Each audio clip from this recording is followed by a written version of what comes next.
We're here with Herb Meyer, San Diego coaching legend, and as I like to call him, Grandpa. Here we are at the RBV Paloma Valley game at Rancho Buena Vista, where new coach Joe Meyer is about to take the field with his varsity team. What's it like seeing your son coach at a North County team without you on the field? Well, you know, he coached with me at El Camino for 19 years after he got out of college.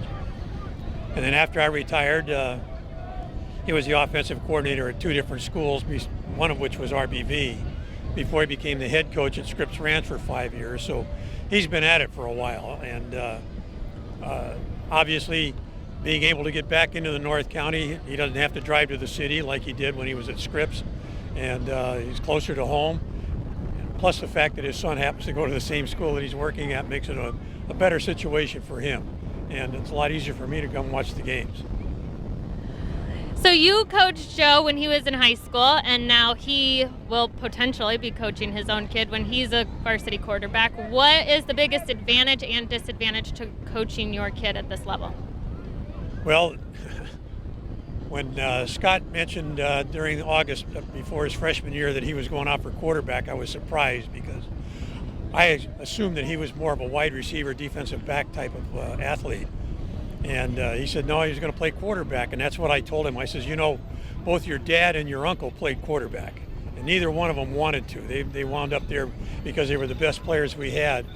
And I told them at the time, and I'll tell you right now, when you are playing in a team where your father is the coach, you can't be just as good as somebody else. You've got to be better, because everybody thinks you only play because your name is the same as the coach.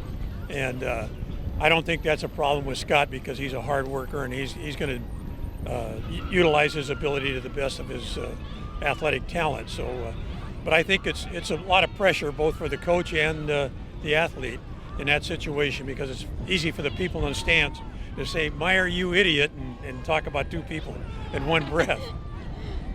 So our last and final question, are you coming out of retirement to have 3 generations of Meyer on the field?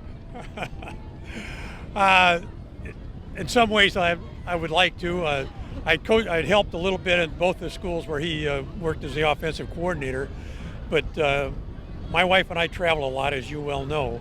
And in fact, we're going to be gone for a week the end of September, and we're going to be gone for another week in October. And so it's not fair if I'm not going to be around all the time. We have talked about it. I've come out and watched practice in the spring and during the summer. And, you know, I've got suggestions to make, and he sends me the game films every week. But no, I'm not going to be on the sideline. Well, there you have it. And remember to watch the PPR Friday nights at 10:30.